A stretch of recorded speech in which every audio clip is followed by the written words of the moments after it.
हमारे बहुत श्रद्धापूर्वक कहूँगा, महाराष्ट्र के लोग सम्मान भी कहते हैं, महात्मा फुले। महात्मा फुले एक थ्योरी पे विश्वास करते हैं, मुझे नहीं पता वो जानबूझ के करते हैं या अनजाने में करते हैं। वो थ्योरी ये है कि हम राजा बलि की संतान हैं। और आप जानते हैं राजा बलि की कहानी, जानते हो आप लोग? राजा बलि की कहानी है पौराणिक, जिनका राज्य वामन भगवान ने छीन लिया था। यानी ब्राह्मण ने उनका राज्य छीन के 3 पग मांग लिए थे और तीसरा पग उनके सर पे रख दिया, नीचे चले गए। तो बलि के साथ अत्याचार हुआ और उनका इन ब्राह्मणों ने छीन लिया। तो आप राजा बलि की संतान हैं, हम, और ये अंग्रेज भी वही हैं, और ये हमारे भाई हैं, हमारी मुक्ति के लिए आए। यानी बंगाल में ब्राह्मणों की मुक्ति के लिए ब्राह्मणों के भाई, और महाराष्ट्र से लेके तमिलनाडु तक किसके भाई? द्राविड़ों के। अब 2 हिंदुस्तानी आदमी आज तक हम समझा नहीं पाए इस बात को कि भैया अंग्रेजों ने 2 दौर में 2 थ्योरी लाए सामने, और दोनों थ्योरियों पे आप इतना अगाध विश्वास करते हो कि आपस में एक दूसरे को लड़ने, मरने, काटने को तैयार। तो इस थ्योरी से तो निकलो, इस विचार से तो निकलो। अब आइए तीसरी बात पे। फोर्ट विलियम कॉलेज अंग्रेजों का, उसके विद्वान प्रोफेसर गिलक्राइस्ट, काम जो ब्रिटिश सरकार ने दिया उन्हें, 1857 हो चुका, हिंदू मुसलमान बंटने चाहिए। आपका काम यह है कि जो भारत की एक जबान है, भारत में जितने अंग्रेज पहले आए वो लिखते थे यहाँ एक भाषा बोली जाती है जिससे पूरे हिंदुस्तान में काम चल जाता है। और इस भाषा की विशेषता ये है कि ये भाषा एक है, लेकिन इसको लिखा 2 लिपियों में जाता है। इसको फारसी में लिखते हैं कुछ लोग देवनागरी में लिखते हैं, और इस भाषा को हिंदवी कहा जाता है। और भारत के राष्ट्रीय आंदोलन में हिंदवी को राष्ट्रभाषा बनाने की बात महात्मा गांधी द्वारा उठाई जाती थी। अब इस हिंदवी को आपको बांट देना है। 5-5 विद्वान प्रोफेसर नियुक्त किए गए कि भाई आप लिटरेचर लिखिए, उपन्यास लिखिए। ब्राह्मणों को लिखना है ऐसे उपन्यास जिसमें इस हिंदवी में से फारसी के शब्द हटा दिए जाए और संस्कृत के शब्द बढ़ा लिए जाए। और मुस्लिम्स मौलवियों को लिखना है ऐसा साहित्य जिसमें संस्कृत के शब्द हटा दिए जाए और फारसी के शब्द बढ़ा दिए जाए। तो एक जबान को बांट दिया 2 भाषाओं। और खेल देखिए क्या हुआ। अब आज आप समझते हो, भूल गए उस बात को कि महात्मा गांधी क्या कहते थे। अंग्रेजों के तमाम पत्र की एक भाषा बोली जाती है, तमाम दस्तावेज हैं, लेकिन हम उससे देखने को तैयार नहीं हैं। हमारे दिमाग में केवल एक बात है कि हिंदी भाषा हिंदुओं की और उर्दू भाषा मुसलमानों की।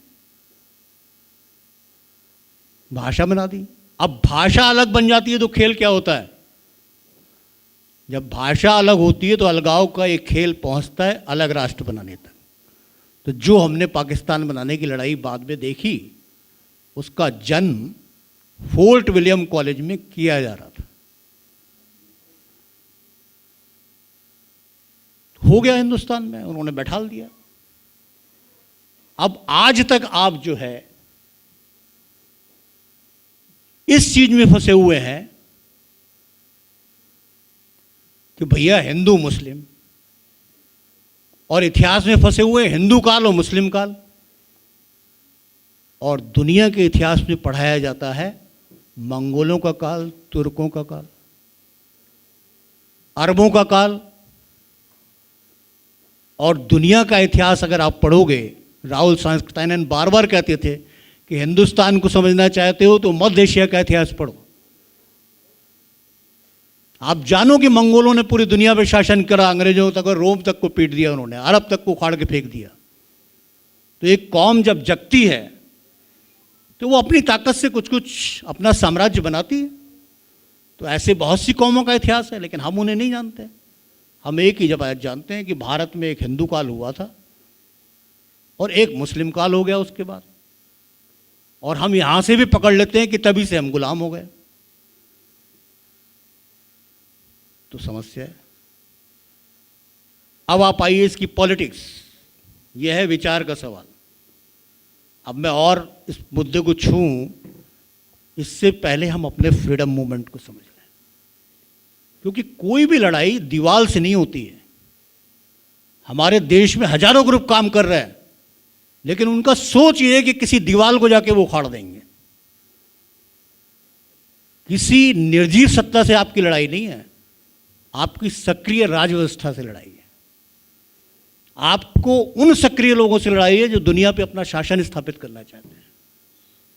तो उनका कोई दाव चला जाएगा, आप उसका जवाब लिख दोगे, जवाब दे दोगे। जैसे मान लो कोरोना में हमारे साथियों ने उसका जवाब दिया तो बेचैनी हो गई ना।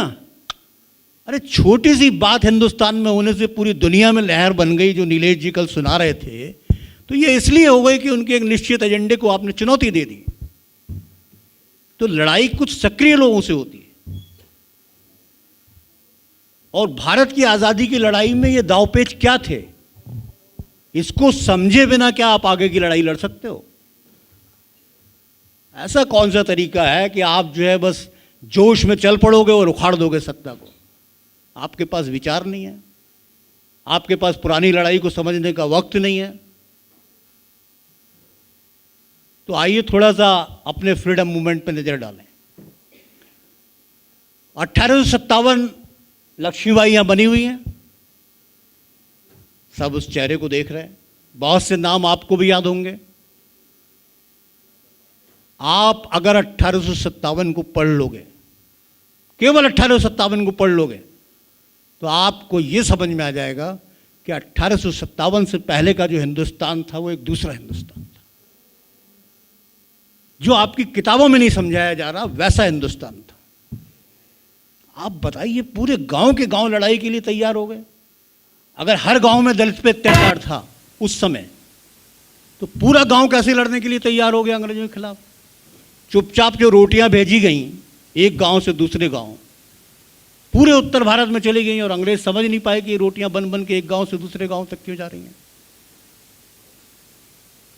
और जब लड़ाई का नेतृत्व करने वालों का नाम सुनेंगे तो बहादुर शाह जफर से और नाना साहब ही नहीं, आप गंगू मैतर का भी नाम सुनेंगे, आप भांतियों का भी नाम सुनेंगे, आप उदापासी का भी नाम सुनेंगे। कौन सी जाति ऐसी थी हिंदुस्तान की जो 1857 की लड़ाई में खड़ी नहीं हुई, या जिसने ये कह दिया कि ये सवर्ण अलग हैं और हम अवर्ण अलग हैं, या जिसने कह दिया ये हिंदुस्तान में हिंदू अलग हैं और मुसलमान अलग हैं? पूरे 1857 की लड़ाई में आप खोज लाइए एक चीज, और फिर बताइए कि हिंदुस्तान में कहाँ मुगलों से और कौन सी लड़ाई चल रही थी। नहीं खोज पाएंगे। तो सबसे पहले अगर देश को आज़ाद करना है इस न्यू वर्ल्ड ऑर्डर से, अंग्रेजों की मानसिक गुलामी से, तो सबसे पहले 1857 को कम से कम समझ लें। सुंदरलाल जी ने बहुत सुंदर किताब लिखी, भारत में अंग्रेजी राज। अंग्रेज डर गए, उन्होंने जब्त कर ली, और पूरी आज़ादी की लड़ाई में छुप छुप के वो किताब पढ़ी जाती थी। तो हम सारे लोग उसे क्यों नहीं पढ़ना चाहते? 1857 को लेके और बातों को भी लेके, कैसे हमारे उद्योग धंधे तबाह हुए, कौन आया जिसने हिंदुस्तान में अकाल डाल दिए, आप जानते हैं। लोग कहते हैं, हमें भी बहुत से इंटेलेक्चुअल बोल देते हैं भारत के लोग लड़े नहीं, ये नहीं हुए। किससे नहीं लड़े? दुनिया की उठने वाली लहरों को भारत के राजाओं ने, जो भी उस समय रहे, उन्होंने रोकने की बहुत लड़ाई लड़ी। ठीक है, किसी मोड़ पे आके वो हार गए, वो बड़ी लहरें थी, लेकिन लड़ाई नहीं लड़ी ऐसा नहीं है। पूरा इतिहास भरा हुआ है इस बात से। ऐसे ही अंग्रेजों के खिलाफ लड़ाई नहीं लड़ी ऐसा नहीं है। 1757 में अंग्रेजी राज स्थापित हुआ इंग्लैंड, कलकत्ता में, और 1761 में सन्यासी विद्रोह हो गया। आप जानते हैं सन्यासी विद्रोह के बारे में? हिंदुस्तान में लड़ने के लिए जो अग्रणीय लोग होते थे वो सन्यासी, फकीर। फकीर और सन्यासी ने मिलके, यानी हिंदू और मुसलमान दोनों के धर्म गुरुओं ने मिलके अंग्रेजों को चैलेंज दे दिया और कलकत्ता पे कुछ दिन मजनू शाह ने कब्जा भी कर लिया 61 में। तो लड़ाई हमारी शुरू हो गई। अब पूरा दौर देखोगे, कभी संथाल लड़ रहे हैं, कभी कोई लड़ रहा है, कभी कोई लड़ रहा है। बहुत नियोजित नहीं थी, लेकिन जिस क्षेत्र में भी वो गए उजाड़ने, क्योंकि उन्होंने हमारी जिंदगी को डिस्टर्ब कर दिया। उससे पहले जिंदगी डिस्टर्ब नहीं हुई थी, गांव चल रहे थे। भारत के गांव को छूने की हिम्मत भारत के किसी राजा की नहीं रही, ये भी इतिहास है। अब उस गांव में कितने अत्याचार होते थे या नहीं थे, इसकी गहराई में जाइए कि जो बताया गया है कि गांव में इतने अत्याचार होते थे, वो कौन से दौर की बात कब समझा दी गई। अरे तुमने जमींदार बनाए ना अंग्रेजों ने, और जमींदार उस क्षेत्र का होता नहीं था। तो उस क्षेत्र का आदमी जब तक लगान वसूल करता था, उसके अपने लोग थे, और जब बाहर का आदमी आके बैठ गया तो उसने अत्याचार करे। वही अपने बनाए हुए जमींदारों के अत्याचार हमें समझा दिए और बता दिया कि हिंदुस्तान में गांव में बड़े अत्याचार हो रहे हैं। उससे पहले लाइए, कौन सी जाति ने विद्रोह करा कि हम पे गांव में अत्याचार हो रहे हैं? सब जातियों की ताकत थी। तो ऐसा इतिहास में जो तथ्य हैं, उनको आपको खोज के लाना है। ये चुनौती है नौजवानों के सामने। जब आप समझ लोगे भारत क्या है और आप भारतीय हो, एक आदमी एक विचार लेके जब खड़ा हो जाता है तो लड़ाई शुरू हो जाती है।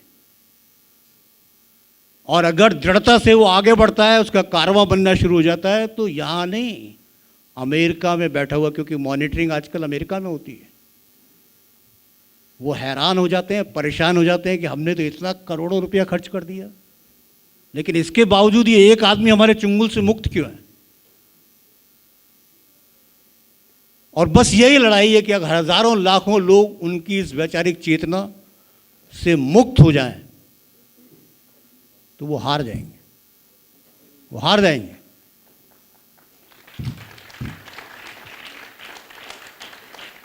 तो ये लड़ाई शुरू करनी है आप लोगों को। हमने भी की। देखो, हम तो 18 साल की उम्र में जयप्रकाश के आह्वान में देश के लिए काम करने छोड़ के निकले, और जितना दम था उतनी लड़ाई लड़ी। 23 साल की उम्र में हमारे डीएम से अगर पूछो कि हमारी तहसील में किसका शासन चलता है, तहसीलदार की, एसडीएम की या थानेदार की चलती है या राकेश रफीक की चलती है, तो वो उत्तर देता कि इस इलाके में राकेश रफीक की चलती है। क्यों? क्योंकि जमींदारों के जुल्म का जो केंद्र था, राजा रानी, उसे हमने 3-4 साल बाद ही उखाड़ के फेंक दिया। और जब वो केंद्र उखड़ गया तो उसकी जगह हमें माना लोगों ने। तो लड़ाइयों की पूरी चल रही श्रृंखला दास्तान है, लेकिन उन लड़ाइयों में कोई बात नहीं है आप जब चाहोगे, जहां चाहोगे लड़ाई खड़ी हो जाएगी। लेकिन बात यह है कि जो लोग मेरे साथ लड़ने खड़े होंगे उनके पास कोई विचार है या नहीं, और अगर विचार नहीं है और इसी व्यवस्था में जाना है, तो फिर लड़ाई क्या है? उन्हीं के आदमी बन के चले जाओ व्यवस्था में, उनकी गुटमुख में जाओ और चले जाओ। जैसे हमारी इस अंतिम लड़ाई में हमारे साथी अरविंद जी चले गए। तेरी बहस होती रही कोर कमेटी में, मैं भी कोर कमेटी का सदस्य था कि भैया सत्ता में जाने का लालच मत करो, अभी थोड़ा सा लड़ाई को और पकने दो, आगे बढ़ने दो। नहीं, लालच पैदा हुआ और उन्होंने बैठा दिया, मुख्यमंत्री बन गए, लड़ाई खत्म हो गई। तो लड़ाइयां, किसान आंदोलन हुआ जबरदस्त, वीपी सिंह आ गए, आए लड़ाइयों के दम पे ही लोग। 77 में, 74 में जयप्रकाश जी ने आह्वान कहा, हजारों नौजवान निकले, लड़के और लड़कियां भी निकले, लेकिन उस आह्वान से जो लड़ाई आगे बढ़ी, उसमें विपक्षी पार्टी के लोग सत्ता में आके बैठ गए। मोरारी देसाई बैठ गए। अब मोरारी देसाई को जयप्रकाश जी से लिखवा लिया, जसलोक अस्पताल में बंद रह रहे थे, बीमार थे, इंदिरा गांधी ने स्लो पॉइजन दिया था, गुर्दे खराब हो चुके थे, कि मोरारी देसाई की सरकार को 1 साल का मौका दो। अब हम नौजवान लोग बड़े संकट में कि इसे 1 साल का मौका देने का मतलब क्या है। तो लखनऊ में हम लोगों की मीटिंग हो रही थी, बनारसी दास मुख्यमंत्री थे, आ गए। रुतबा इतना था नौजवानों का कि मुख्यमंत्री वगैरह सबको पता था भी जयप्रकाश जी के लोग हैं, तो आ गए। अब वो आगे कहने लगा बनारसी दास मुख्यमंत्री कि देखिए जो लड़ाई थी वो तो अब खत्म हो गई। जो लड़ाई आपकी बिहार से शुरू हुई संपूर्ण क्रांति की, अब उसको कोई आगे लड़ने की जरूरत नहीं है, अब तो सत्ता बन चुकी। और ये संपूर्ण क्रांति कुछ नहीं होती, इतना ही काम होता है। ऐसे बोलने लगा भैया, दम अहंकार। अब लड़कों ने जो सब 25 के लगभग के होंगे या उससे कम के, वो दे जूते उसके ऊपर फेंकने शुरू करे। भाग गए वहां से बनारसी दास, समझे। तो बहुत छोटी उम्र में बहुगुणा जी, इतने बड़े आदमी, सन 80 में हमें मिले, बहुत छोटी उम्र थी। मेरे साथ आ जाओ। जेपी के लोगों का रुतबा बहुत अच्छा था क्योंकि एक बड़े आंदोलन में थे। बोले मेरे साथ आ जाओ, सारा खर्च, सारा पैसा, ये वो फलाना और ढिमका। हमने कहा बहुगुणा जी, जो करने आए वो करेंगे ना, आपका साथ देने तो नहीं आए। तो जिंदगी का मकसद क्या है? मकसद है इस भारत को इस औपनिवेशिक गुलामी से मुक्त कराना। और औपनिवेशिक गुलामी से मुक्त कराने की बात यह है कि जितनी बात वो फैला रहे हैं उस पर आप सोचना शुरू कर दो। अगर आप सोचना शुरू कर दोगे तो उत्तर मिल जाएंगे। अब देखिए, इनकी लड़ाई को जिस आदमी ने साइलेंट चुनौती दी, बोलना कम लेकिन सत्ता पे सीधी चोट, वो महात्मा गांधी हैं। और उस महात्मा गांधी से सारे लोग नाराज हैं। अम्बेडकरवादी कह रहे हैं हमारे धोखा दे दिया, भगत सिंह वाले कह रहे हैं कि इन्होंने भगत सिंह को फांसी पे चढ़ा दिया, सुभाष चंद्र बोस वाले कह रहे हैं कि इसे हमें बनने नहीं दिया सुभाष चंद्र बोस को राष्ट्रीय अध्यक्ष। मैंने सारे वॉल्यूम पढ़ दिए गांधी जी के, सुभाष चंद्र बोस और भगत सिंह के भी पढ़ दिए। जो कॉन्ट्रडिक्शन आपके दिमाग में वो कहीं नहीं है, उन लोगों के बीच नहीं है। और मैंने अपनी किताब में वो लिखा भी है सारे कॉन्ट्रडिक्शन। लेकिन आपके दिमाग में तो सेट है क्योंकि प्रचार वो कर रहे हैं और आपके दिमाग में सेट है कि भाई गांधी खलनायक है। देश की आज़ादी की लड़ाई में पाकिस्तान ना बने, उससे खान अब्दुल गफ्फार खान से जो आदमी ये कहता है कि अगर इन्होंने पाकिस्तान बना भी दिया षड्यंत्रपूर्वक तो हम तुम मिलके इसे एक कर देंगे, और अगर नहीं भी कर पाए तो चिंता मत करना, हम और तुम 2 आदमी तो हैं ही हिंदुस्तान में, गली गली घूमेंगे और भारत को एक करेंगे। खान अब्दुल गफ्फार खान से सीधी बातचीत लिखी हुई है, दस्तावेज है। उस आदमी के बारे में पूछोगे तो आप कहेंगे लोग कि भारत का विभाजन किसने कराया? गांधी जी ने। है नहीं जादू? अब कोई गांधी की बात पढ़ने को तैयार नहीं है। सिग्नेचर किसने करे? अरे सिग्नेचर पटेल और नेहरू करके आए, जिंदा ने करे और लोगों ने करे, क्या गांधी ने सिग्नेचर करे? गांधी को तो बाद में जाके बताया, गांधी गश खा के गिर गए। लेकिन फिर भी हमारे दिमाग में ये बात है कि भाई जो गलती कर दी वो गांधी जी ने कर दी। क्या कर दी? अब आज़ादी के आंदोलन को थोड़ा सा समझने की जरूरत है। अंग्रेजों के दावपेच और हम, कांग्रेस का आंदोलन हो गया। देखिए, नौजवानों से बात यह है कि एक नौजवान इतना साहस करता है, हम में भी किसी समय वो साहस बहुत था, इतना साहस करता है कि सारी सीमाएं टूट जाती हैं और आंदोलन अचानक कई गुना बढ़ जाता है। चाफेकर बंधु, क्या इतिहास लिखा जाएगा तो महाराष्ट्र की सारी जागृति का कारण जिसके बल पे तिलक जैसा व्यक्तित्व खड़ा हुआ, उसमें क्या चाफेकर बंधु का योगदान नहीं था? अगर चाफेकर बंधु की शहादत नहीं होती तो लोगों में वो तरंग ही पैदा नहीं होती आज़ादी की लड़ाई। अगर खुदीराम बोस की शहादत नहीं होती तो बंगाल में वो तरंग ही नहीं पैदा होती। और अगर भगत सिंह हंसते हंसते फांसी का फंदा ना चूमते तो उत्तर भारत में वो तरंग ही नहीं पैदा होती जिससे 1942 पैदा हुआ। ये है नौजवान। इनकी पुरानी पीढ़ी इन्हें बांधने की कोशिश कर रही थी, आप जल्दी मत करो, आप ये मत करो, आप वो मत करो। लेकिन उनका सीना तो फटा जाता था इस बात से कि हमारे भारतीयों पे इतने अत्याचार कि प्लेग फैल रहा है और साला देख ही नहीं रहा है, मार दो कलेक्टर।